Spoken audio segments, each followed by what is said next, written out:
La palabra paz queda herida por el gobierno que amenazó con terrorismo urbano y más impuestos para justificar su claudicación ante el terrorismo.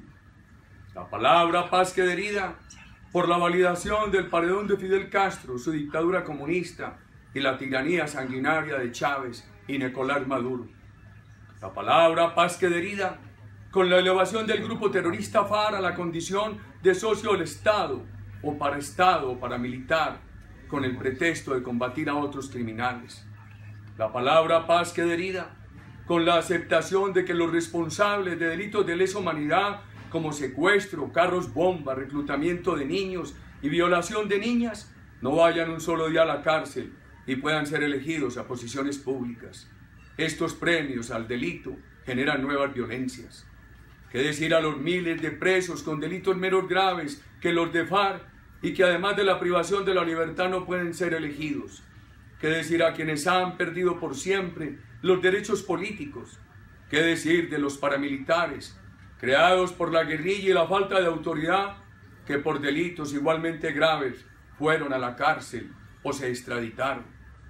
La palabra paz queda herida porque el Estatuto de la Corte Penal Internacional exige reclusión, que aquí se evade para los responsables de delitos de lesa humanidad, y la Convención Americana de Derechos Humanos para estos delitos exige sanciones severas, también ausentes. La impunidad, además de ser la partera de nuevas violencias, pone a los acuerdos de La Habana incursos en violaciones a la Constitución y a los tratados internacionales de los cuales Colombia es signataria. La palabra paz queda herida al aceptar que los cabecillas de la FARC, el cartel de cocaína más grande del mundo, no vayan un día a la cárcel, no los extraditen y puedan ser elegibles. ¿Qué pensar de esta injusticia cuando entre 2002 y 2010 fueron extraditadas cerca de 1.200 personas reclamadas por narcotráfico? La palabra paz queda herida al no exigir a la FARC, el tercer grupo terrorista más rico del mundo, la entrega del dinero para reparar a las víctimas. Dinero que al conservarlo les permitirá comprar todas las armas para reemplazar a aquellas que entreguen. La palabra paz queda malherida con un plebiscito que solamente tendrá una pregunta: que en el evento de no aprobarse la misma autoridad amenaza con terrorismo urbano. Un plebiscito con derroche publicitario del gobierno, como lo hizo en la elección presidencial, con la negación oficial de recursos para quienes quieren decir no o abstenerse, con presión a alcaldes y gobernadores para que lo apoyen o se atengan a carecer de recursos nacionales, con la reducción del número de votos que la ley exigía.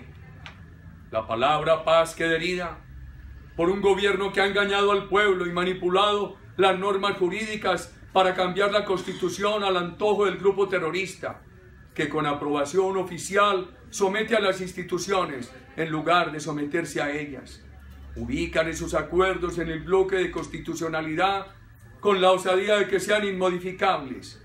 Esto es, abusan de la Constitución y tiran la llave al mar con la pretensión de impedir futuros correctivos que deberán ser introducidos. La palabra paz queda malherida por la democracia y la libertad amenazadas, al estilo de los testigos Castro y Maduro, que en nombre de la justicia social han oprimido y empobrecido a sus pueblos. En Colombia el gobierno ha puesto en marcha la guerra a machete entre campesinos, ha aceptado negociar con el terrorismo el modelo democrático, las libertades económicas y las políticas sociales. La palabra paz queda herida con civiles e integrantes de las Fuerzas Armadas de la democracia que tendrán que someterse al tribunal del grupo terrorista y aceptar crímenes no cometidos para evitar ir a la cárcel.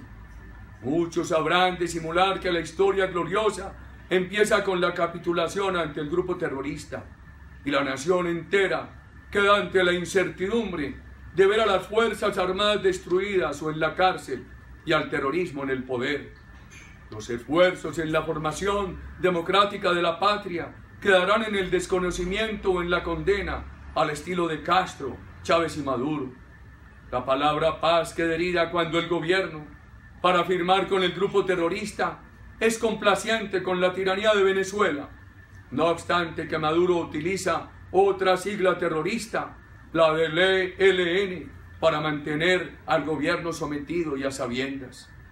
La palabra paz queda herida al permitir que el grupo terrorista sea partido político y sostenga su acción criminal con el ELN y otros asociados. La tregua unilateral de hace un año se tradujo en más narcotráfico, más extorsión y más control territorial. La palabra paz queda herida por el mandatario que, para disimular su claudicación, desvirtúa la seguridad democrática que lo eligió, la reinserción generosa que se practicó, pero sin impunidad, sin elegibilidad y sin negociar la agenda nacional. Sin embargo, miles de colombianos que serenamente soportan la explosión publicitaria, remedio de dictadura, se preparan en sus reflexiones para defender la democracia y la libertad y luchar por unas condiciones que garanticen una paz diferente a la del gobierno, que se soporta en la entrega a los criminales y en amenazar al pueblo con terrorismo urbano y más impuestos.